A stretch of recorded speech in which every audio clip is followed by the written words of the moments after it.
All right, guys. The attendance tonight was 17,872. It was a sellout. Top grossing gate ever. I'll say this again. It was $4.3 million. We're number 1. We're number 2. We're number 3. The Eagles are number 4, and we're number 5 all time here. I know I said that already at the last one, but I had to say it again. Obviously a different fight this time around in the main event, so I'm just curious kind of what you thought of Israel Adesanya's performance tonight. Yeah, I mean, listen, Whittaker came in ready and in better shape, and obviously mentally in a much better place than he was in the first fight. And he's a former world champion and one of the best in the world, and that's how the fight played out. There was a lot that was made of him signing this massive new contract. So, I mean, obviously you're committed to him. Where do you see the future for this guy? I mean, is this somebody that you'd be able to be a cornerstone of the company moving forward? Listen, he's the champ. He continues to win, and that's just the way it works. The more you win, the more you do, the more you make. Nice. Of course, he has ties to both Africa and the Oceania region as well. I know the world is what it is, but are there any signs of life of hey, we're looking at Africa this year. Hey, we think we can get back down to Australia, New Zealand this year? I'm looking at England right now. Let's get to England, okay? Let's get to England and see how England goes. And mask mandates are being lifted in certain places now. Maybe the games are over. We'll see how this plays out. If the world was 100% open right now, let's say this was all done, like how big of a focus is Africa to host that first event? Yeah, I mean it's as big as anywhere else we want to go. I mean it's been what, 2.5 years now. We've been Vegas, California, New York, Texas 10 times, and Arizona and Florida. So there's a lot of places to go and a lot to do. But yeah, Africa is a big one for me. I definitely want to do Africa. There was a politician here tonight from Hawaii who's saying, we want you guys in Hawaii, which we've never been able to get done. That's a big one for me too. So yeah, there's a lot of places we want to go. But Africa's, when I look back on my career, I want to do a fight in Africa. Nice. I did want to ask you, I know coming in we say, hey, look, there's a lot of options on the table, but Jared Cannonier, emphatic finish. He made sure to get your attention cage side. Yep. He looks like a man that you probably don't want to upset too much. So what do you think? Is this guy the number 1 contender? I was excited to see that fight, to see how it was going to play out. It was an awesome fight, and yeah, I'm not going to say no to Cannonier. Is that June date that Israel mentioned, does that make sense? Is that too quick? I don't know. Listen, that's the other thing that I love about that kid. He wants to fight all the time, so we'll see what happens. I did want to ask you real quick about a unique character, Roxanne Modafferi, obviously called it an end tonight. I just wanted to ask you kind of your thoughts on her career as a whole, her impact. I mean, just a unique character in this I love her. She's a great human being. She's always tough and durable. She brings it, and she's had a pretty stellar career here at the UFC. So, she lives in Vegas. I'm sure she'll be around, the office still, and yeah, we love her. This is her house, so she's welcome there anytime she wants. Nice. Last thing I want to ask you, couldn't help but notice the chants of Joe Rogan throughout the night. There was some vocal support. I guess, what can you say about his absence? I know there was a line that it was a conflict of schedule, but I don't think many people were buying into that. There's no conflict of schedule. Joe Rogan didn't work tonight. Joe Rogan could have worked tonight. Rogan. Did he elect not to? Yeah. Joe Rogan I don't know what Joe Rogan had to do. You guys will have to ask Joe Rogan, but there was no Joe couldn't work or anything like that. I know that came out. It's total bullshit. Okay, so you expect him back in March in Vegas? Whenever he's going to work again, he'll be working. Yeah. Stand right here. Did you announce the bonuses at the beginning of this? I did not. Thank you. Cannonier, Tai Tuivasa, and the Andrade fight was fight of the night. Well, speaking of Ty, what did you make of his performance in there? Awesome fight. I mean, that's another one. You knew those two were going to get in there. Once they loosened up and started letting them go, it was going to be an interesting night. Tuivasa, he looked good. He won. He won the. No, he wants you to won the bonus. He wants you to do that shoey. Oh, Jesus Christ! I'm not getting out of this thing, am I? Yeah. I'll see you in a minute. All right. No, do it on stage, Dana, please. Well, I know you spoke highly of Roxanne Modafferi. What do you make of Casey O'Neill, undefeated in the UFC? Said she accepted the villain role, said she'll be the best bad guy if that's what you want her to be. Yeah, and Roxanne, the thing about Roxanne is she's very unassuming, but she's a very tough, durable, awkward fighter to fight, and Casey beat her tonight. So, she walked up to me on stage during the weigh-in and said, "I'm going to be your next world champion." So, I like her attitude. I like the way she fights. She's aggressive. She's tough. We'll see what she does. Then one more. What would you make of Bobby Green's performance? The broadcast said he looked better than ever against a very tough Nazareth. Yeah, he looked slick. He looked fast. Had the crowd on his side tonight. It was almost like he was from Houston. It was interesting. But Bobby looked good. Dana, going back to Ty, he was ranked number 11 before this fight, and he just beat number 3. So does he immediately go straight up to that sort of level, like the top tier of the heavyweights? What's the question? He beat number 3 ranked, so does Yeah. that mean he's guaranteed to be up with those guys, with the Cyril Garns, with the Francis Ngannous? Well, you guys are going to rank him, but yeah, I mean, he should be, top 3, top 5. So wherever he shakes out in the rankings, yeah, he'll be mixing it up with those guys. Were you surprised at his ability to take some of those punches from Derek? No, he's got a good chin, man. I knew that those two were gonna bang it out. Somebody was gonna get caught with something, but the elbows look good. He did take some big shots, and tonight was his night, man. He looked good.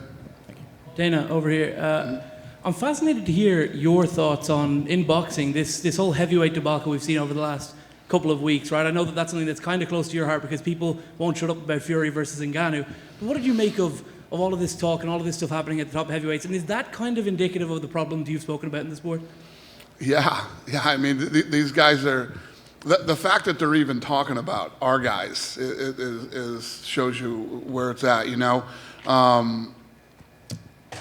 Boxing's been a mess for a long time, and it isn't going to get straightened up anytime soon. Will you be rooting for Dillian White and Anthony Joshua? Because if you have to work with a boxer for Ngannou later, you'd rather work with Eddie Hearn than Al Heyman or Bob Arum? I'm not doing jack shit with Bob Arum. But the other two guys I like. I like Al Heyman a lot, and I like Eddie Hearn very much. Dana, I'd be remiss if I didn't ask you, a song came out a couple of weeks ago about yourself by your good pal Jake Paul. Have you heard it, and what's your thoughts? I haven't seen it yet, no. Is it good? The music video is pretty intense. Chris Cyborg's in it, Antonio McKee's in it. What's intense mean? Is it good? It's a pretty good song, I think. Yeah, you like it? The lads over there didn't help with it, no? I think you're full of shit. That's what I think. All right, thank you very much. All right. Hey Dana, down here to your left. How did you score the main event? I think I had it. I think I had it 3-2. For Izzy. Yeah. And what do you think Rob did well in this fight that he wasn't able to do in the first one? Yeah. Well, I thought he was going to shoot a lot more than he did. I thought he was going to go in for a lot more takedowns and really make Izzy work his wrestling. But he was aggressive. He was obviously way more aggressive this time.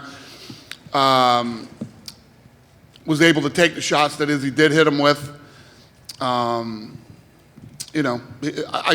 think he looked physically, mentally, and emotionally stronger in this fight than he did in the first one. You could tell in the first fight he was dealing with some issues and probably didn't have a great camp. And Obviously, he's lost twice, but could you see a path where he could get a third fight if Adesanya is still the champ? I don't know. I don't know. I don't know. Sitting right here, right now, I don't know. Last question. I never thought you'd be an Agent Orange fan. Yeah, big Agent Orange fan. Yeah, big. AL3 played it for me tonight in there too. I know that's what made. Is that funny? I didn't think Dana had a punk these days. Yeah. Who knew? I was a punk once. Any other questions? Go ahead, sir. One more. Yes, sir. Derek Lewis, he's always been a fighter that comes to fight, but he seems to always come up short just a little bit. What does Derek Lewis play out in the landscape? Well, he doesn't always come up short. I mean, not always. Up until tonight, he was the number 3 ranked guy in the world, which is a big deal. He's got the most knockouts in heavyweight history. And, he went in against a guy tonight who's on a 5-fight knockout streak. Younger, he fought a 29-year-old guy tonight. Derek Lewis is a bad boy, man. He's been a lot of fun to have in our heavyweight division here in the UFC, and obviously very beloved here in the town of Houston and around the world. I mean, he's a pretty big star for us. And I would say the exact opposite. If you looked at Derek Lewis coming into the UFC, I don't know if people would have expected him to do what he's accomplished here. He's become a huge superstar and done some pretty great things. I asked Derek Lewis once about winning the heavyweight championship here, and he said he just wanted to pay for his damn house. Yeah, well, he did that. Type of guy he is. He definitely did that. Thank you. He's made some money, and he's made a nice life for himself. And he's a good human being. He's one of these guys that when bad things happen, he's out there helping other people. And he's a big, scary-looking dude, but there's a big heart inside there. We like him a lot, and we'll see what's next for him. Dana, right in front of you, back here. Yep. A lot of talking about the heavyweight division. Obviously, you said you had met with Francis. Is there any update on John Jones or Stipe? Is that a fight that we could see those two? Yeah. I mean, we'll see here pretty soon how this all plays out. Jones, Stipe, Francis, and Ty now too. So, Thanks. thank you. Hey Dana, just at the back over here, Yep. mate.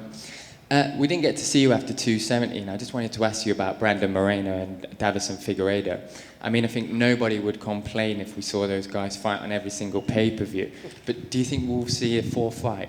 So he was just asking me if Adesanya and Whittaker would fight 3 times, and I'm like, nah, I don't know.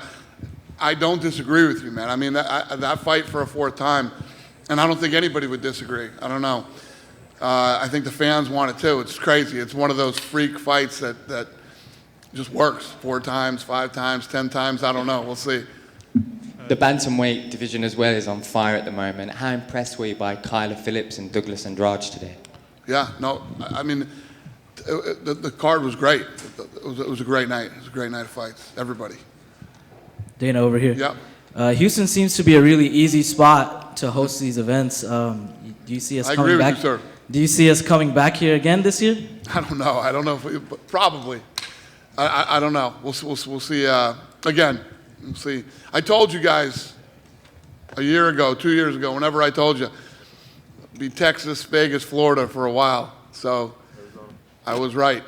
But like I said earlier, it seems like things are loosening up. So if that happens, start traveling around and having some fun again. So hopefully that's the case. Hi, Dana, over here. Do we have an update on who the first full send fighter is? Yeah, it'll come out on the show. Looking for a fight. Awesome, thank you. Thank you. Dana, just this week, Vegas is now open, no mask mandate anymore. Yep. Any plans? You mentioned maybe some more traveling, but any immediate plans for maybe moving some of the UFC fight nights in Vegas to allow more people, or? Yeah. You mean more people in the Apex? In the Apex or another venue, or? Yeah. Sorry, how much more can we open up the Apex? How many more people can we fit in there? Well, we're working on getting up to 750 in there. So. There you go. Nice. It's in the works.